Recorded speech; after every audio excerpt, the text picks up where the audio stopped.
नमस्ते to all and स्वागत है आप सभी का सिन्हा क्लासेस के इस सेगमेंट पे जहां मैं शुरू करने जा रहा हूं सीबीएसई क्लास 10 मैथमेटिक्स टर्म 1 के एग्जाम के बाद जो टर्म 2 में एग्जाम होने वाला है उसके लिए important and probable questions bye my opinion in my opinion जो है उनको सॉल्व करके मैं आपके सामने साझा करने वाला हूं।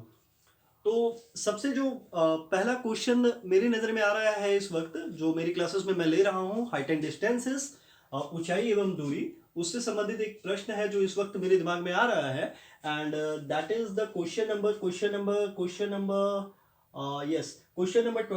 From R D Sharma and it is one of the questions of NCERT book and the question number is maybe yes NCERT question number 12। Okay, तो जो क्वेश्चन है वो ये है, मैं यहाँ लिख देता हूँ क्योंकि इस वक्त मेरे पास आर डी शर्मा की बुक है। तो मैं आर डी शर्मा यहाँ लिख देता हूँ, R D Sharma question number 28। हाँ, एक और बात है कि जो मेरे पास एडिशन है ये थोड़ी पुरानी एडिशन है, तो आप देख लेना, क्वेश्चन से मैच कर लेना, आपको पता चल जाएगा। From the top of a 7 metre high building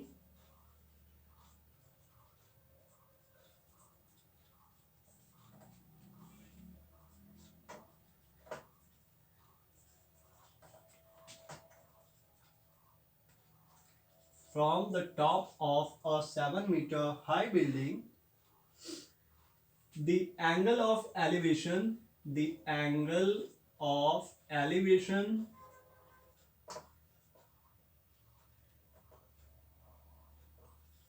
of the top of a cable tower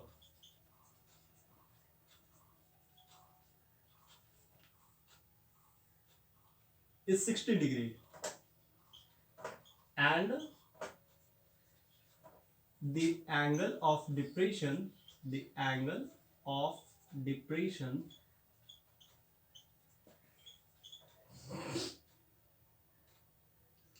of its foot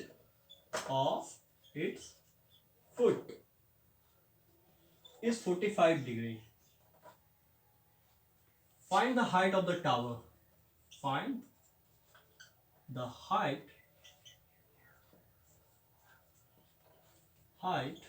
of the tower. Okay.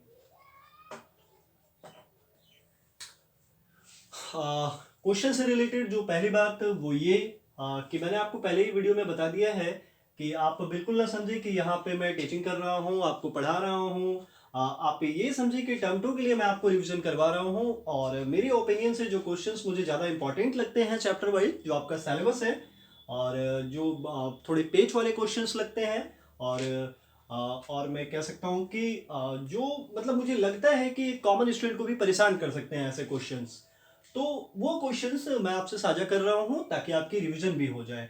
मैं ये उम्मीद करता हूं कि इस वक्त तक हाइट एंड डिस्टेंसेस के कुछ जो बेसिक्स बातें होती हैं वो आपके दिमाग में हैं, वो आप समझ पा रहे होंगे एंड जब मैं यहाँ पर डायग्राम बनाऊंगा और आपको थोड़ा सा समझाऊंगा तो आपको और ज़्यादा मदद मिलेगी, ऐसा मैं उम्मीद करता हूँ। तो सबसे पहले जो टर्म 2 के लिए है वो मैं आपको एक बार बता दूं कि जब भी आपको अक्सर स्टूडेंट्स की ये प्रॉब्लम्स होती हैं कि स्टूडेंट मैथ्स के क्वेश्चन को समझ ही नहीं पाते, तो इसके लिए मेरा एक जो फंडा है, एक तरीका है, वो मैं अक्सर अपने ऑफलाइन स्टूडेंट से भी कहता हूँ, आपसे भी कह रहा हूँ कि आप क्वेश्चंस को रीड करना सीखें। अगर आपको क्वेश्चंस एक बार में बेधड़क पूरे पैरा में समझ में नहीं आ रहा है तो आप उसे क्लाउजेज में बांटें और फिर उसकी मीनिंग्स को समझें और तब बनाने का प्रयास करें। मुझे उम्मीद है कि निश्चित रूप से आपको वो समझ में आएगा और आप बना पाएंगे। जैसे अगर मैं इसे एक एवरेज स्टूडेंट की तरह, चलो एवरेज से भी थोड़ा सा बिलो हो जाते हैं, उस स्टूडेंट की तरह मैं इसे पढ़ूं तो मैं ऐसे पढ़ूंगा, from the top of a 7 metre high building. इसका मतलब कि 7 मीटर ऊंची बिल्डिंग के टॉप से the angle of elevation of the top of a cable tower, वहां से एक केबल टावर का एंगल ऑफ एलिवेशन है ना 60 डिग्री है and the angle of depression of its foot is 45 degree और इसका एंगल ऑफ डिप्रेशन जो है वो 45 डिग्री है। तो टावर की हाइट बताइए कि टावर की हाइट क्या होगी। अब इस क्वेश्चन को समझने के बाद हाइट एंड डिस्टेंसेस में बच्चों एक बात हमेशा ध्यान रखना कि टर्म 2 के एग्जाम के लिए इतनी प्रैक्टिस करना है कि जब वहां आप डायग्राम बनाना तो वो डायग्राम बिल्कुल सही हो, क्योंकि इसमें जो आधा काम होता है ना, वो आधा काम डायग्राम ही कर देता है आपका। अगर आपने डायग्राम सही बनाया है, अगर आपने फिगर सही बनाया है, तो निश्चित रूप से आप सॉल्यूशन सही कर पाएंगे, है ना। ट्रिग्नोमेट्रिक रेशियोज का अगर आपको नॉलेज है तो वो थोड़ा मैं यहाँ पक्का वाला रिवीजन करवा दूंगा। मैं उम्मीद करूंगा कि जितने व्यूवर्स मेरे साथ जुड़ेंगे निश्चित रूप से उन्हें फायदा होगा। चलिए, तो ये मान लेते हैं कि ये धरती है, ये जमीन है, ये भूमि है, ठीक है। और ये मान लेते हैं कि ये 7 मीटर हाई बिल्डिंग है, समझना है, it's a 7 metre high building. और इसके टॉप से मान लेते हैं कि ये इसका टॉप है। एक केबल टावर के का angle of elevation, it means cable का जो टावर है वो इस बिल्डिंग से ऊंचा है, क्योंकि एंगल ऑफ एलिवेशन का मीनिंग ही होता है कि जो एंगल हमारी आंखों की दृष्टि से आई साइट को ऊपर की ओर देखने पर बनती हो, है ना। तो ये सपोज कर लेते हैं कि ये वो केबल टावर है जिसकी चर्चा यहां क्वेश्चन में की गई है, ठीक है। ये वो केबल टावर है जिसकी चर्चा यहां क्वेश्चन में की गई है, ऐसा हम लोग मानकर चलते हैं, ठीक है। तो इसके टॉप से केबल टावर के टॉप का angle of elevation, it means ये वाला एंगल, यहां वाला एंगल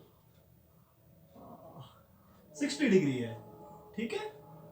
और इसके ऑफ इट्स फुट, हाँ बिल्कुल। और यहां इसके टॉप से ही उस केबल टावर के फुट का एंगल ऑफ डिप्रेशन 45 डिग्री है।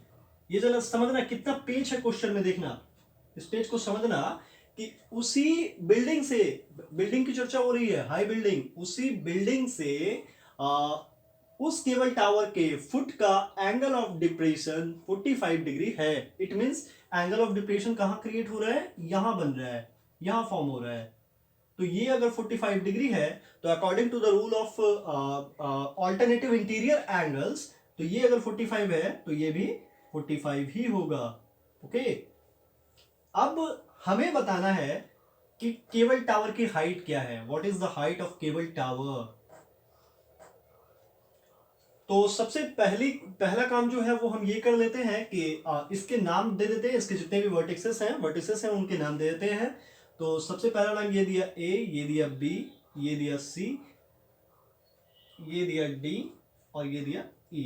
अब कुछ क्लियरेंसेस होते हैं, कुछ जो हमें लिखने होते हैं, कुछ स्टेटमेंट्स होते हैं जो हमें बताने होते हैं क्वेश्चन में, ताकि जब टीचर हमारी कॉपी चेक करे तो वो समझ पाए कि इस चीज को कि मैंने कहा क्या रखा है, ठीक है। तो इसका बहुत बड़ा इंपॉर्टेंस है, इसको भूलना नहीं है टर्म 2 के एग्जाम तक, है ना, कि हमें क्लियरेंस देना होता है। उम्मीद करूंगा कि ये आपने बुक खोल लिया होगा अब तक और ये क्वेश्चन आपको दिख रहा होगा अपने बुक में। तो मैं यहां से इरेज कर दे रहा हूं, यहां से हटा दे रहा हूं, ठीक है।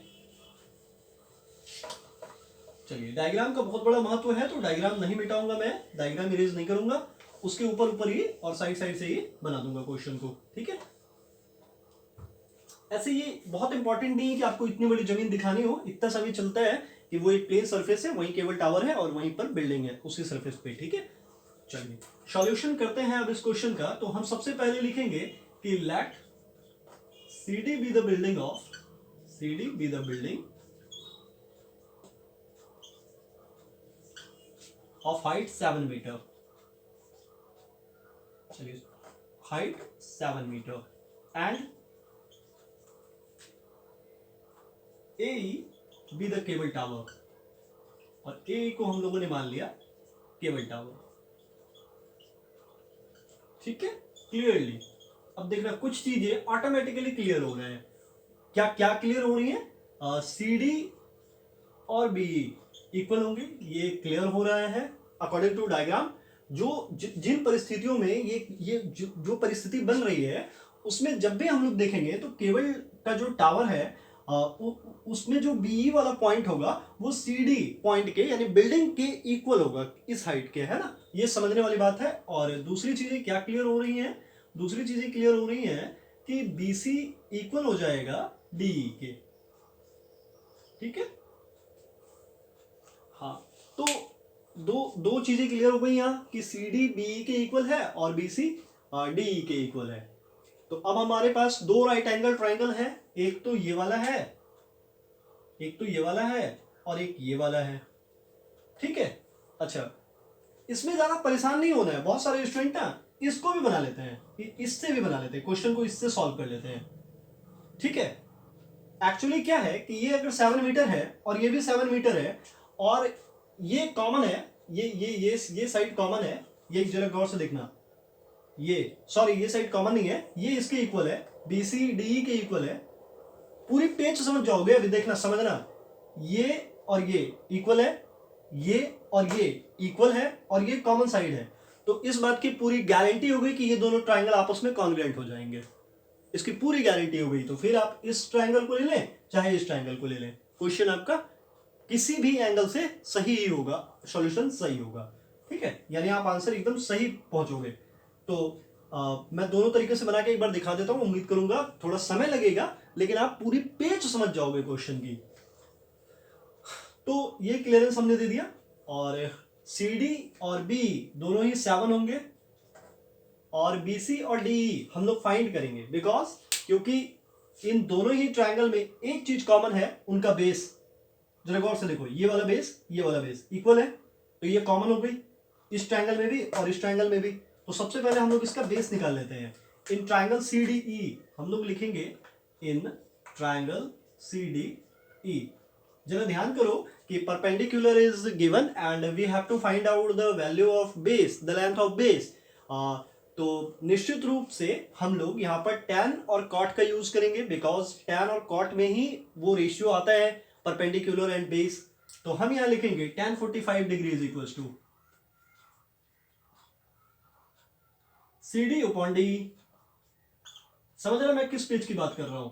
अब अगर कोई स्टूडेंट इस ट्राइंगल को ले रहा है, जरा ध्यान से समझना, इस ट्राइंगल को, इस वाले ट्राइंगल को, तो वो ऐसे लिखेगा tan 45 और tan c, है ना, tan 45 degree is equal to, फिर वो बेस ओपन परपेंडिकुलर कैसे देगा, जरा इसको समझना। वो ऐसे देगा tan 45 degree is equal to B C, नहीं सॉरी, वो ऐसे लेगा ना ट्राइंगल, ये वाला ट्राइंगल ले रहा है ना, तो वो ऐसे लेगा बी ओपन बी सी। बात समझ पा रहे हो, बस लेने का फर्क है। जो ये ट्राइंगल ले रहा है वो student C D open D ही लेगा, और जो ये ट्राइंगल ले रहा है वो tan 45 degree is equal to B upon B C लेगा। दोनों ही कंडीशंस में सेम आना है, देख लो आप, रिजल्ट सेम होना है। tan 45 डिग्री की वैल्यू होती है 1, C D is given 7 metre and D is also given, sorry D given नहीं है, डी फाइंड आउट करना है। We can write D is equal to D, therefore D is equal to 7 metre.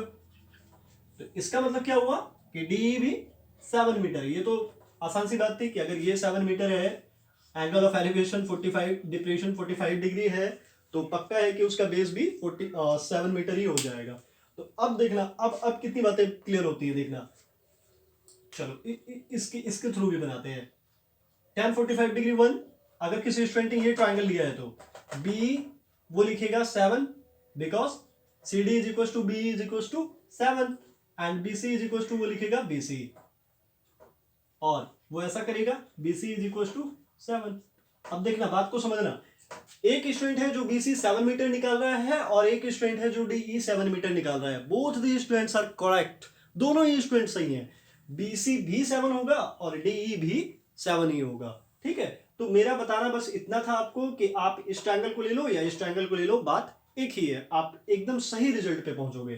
ठीक है, तो ये आप अपने तरीके से प्रेफर कर लेना। इस मामले में मैं कुछ नहीं कहूंगा कि आप इसे लेंगे या इसे लेंगे, दोनों ही टेक्निक हो सकता है, स्टूडेंट इसे भी ले सकता है, इसे भी ले सकता है, लेकिन ज्यादा बेहतर तरीका होता है कि आप इसे लो, इस वाले को लो।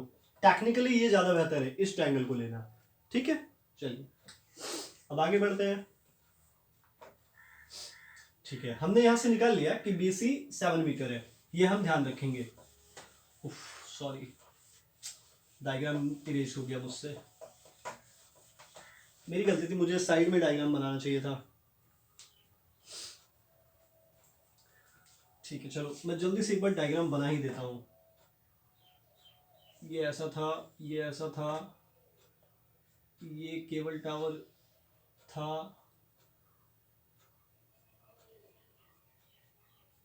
यहाँ एंगल ऑफ डिप्रेशन क्रिएट हो रहा था, ये 60 डिग्री था और ये 45 डिग्री था, ये 45 डिग्री था, हाँ ये A था, ये B था, ये C था, ये D था, ये E था, ये 7 था, ये 7 था, हमने ये भी निकाल लिया 7 मीटर। ओके, हम लोगों ने ये सब निकाल लिया है, ठीक है। चलो हमें निकालना है A, इतना हमें पता चल गया है। अब ऊपर वाले ट्राइंगल में चलते हैं। In triangle ABC tan 60 degree is equals to, लिख सकते हैं AB अपॉन BC। तो हम ऐसा भी लिख सकते हैं tan 60 degree is equals to √3 is equals to AB upon BC। BC पता है ना हमें, BC हमने निकाल लिया था। BC कितना होगा, 7 होगा, क्योंकि अगर D 7 है और ये इसके इक्वल है तो टेक्निकली ये अगर 7 है तो ये भी 7 हो जाएगा, ठीक है। तो यहाँ BC की जगह हम लोग 7 इवेलुएट कर देते हैं। Therefore AB is equals to 7√3 okay metre. अब जरा गौर से देखना, B हमारे पास है 7 एंड AB है हमारे पास 7√3 मीटर और हमें बताना है A की हाइट। तो अब ये हो गया क्लास 2 का क्वेश्चन। अब ये कितने का हो गया, क्लास 2 का क्वेश्चन हो गया, क्योंकि अब इसे और इसे ऐड कर देंगे तो हमें A ही पता चल जाएगा, हम जान जाएंगे। Therefore technically we can write that A is equals to AB upon AB plus B और 7√3 प्लस 7, हमने 7 को बाहर रख लिया, √3 + 1 मीटर। अब देखना समझना, दो टेक्निक है यहाँ पे। कुछ स्टूडेंट्स ऐसे होंगे जो √3 को इवेलुएट करेंगे 1.732। आप जानते हैं कि प्राइम नंबर है 3 और उसके ऊपर है अंडर रूट, तो non terminating and non repeating, it means irrational number. तो कुछ स्टूडेंट्स यहाँ पर इवेलुएट करेंगे 1.732 और कुछ स्टूडेंट्स इसको छोड़ देंगे ऐसे ही। दोनों ही स्टूडेंट सही हैं। टेक्निकली अगर क्वेश्चन में लिटरली लिखा हुआ है कि √3 को आपको इवेलुएट करना है 1.73, 1.732 और एनीथिंग एल्स, तो आप उसे इवेलुएट करें। और अगर नहीं लिखा हुआ है, मेरे कहने का मतलब है कि अनलेस स्टेट, तो √3 को √3 ही छोड़ दें। ये भी एक बेहतर तरीका है। हालांकि जब आप आर डी शर्मा के सॉल्यूशंस को देखेंगे और आर डी शर्मा के जो क्वेश्चंस हैं उसके जब सम के जो आंसर्स देखेंगे आप, उसमें ज्यादातर क्वेश्चनों में मोस्टली आप देखेंगे कि √3 को इवेलुएट कर दिया गया है। लेकिन मैं फिर एक बार जोर से कह रहा हूं कि ये भी सही है और अगर किसी स्टूडेंट ने इवेलुएट कर दिया है तो वो भी सही है। इट मीन्स 7 × √3 + 1 मीटर आंसर, ठीक है। तो ये एक इंपॉर्टेंट क्वेश्चन था मेरी नजर में। उम्मीद करूंगा कि एनसीईआरटी आर डी शर्मा में मेंशन्ड ये क्वेश्चन आपको जरूर समझ में आया होगा और आगे भी आप हाइट एंड डिस्टेंस की प्रैक्टिसेस जारी रखेंगे। जल्दी सिन्हा क्लासेस के अगले वीडियो में मिलते हैं, तब तक खुश रहें, स्वस्थ रहें। जय हिंद।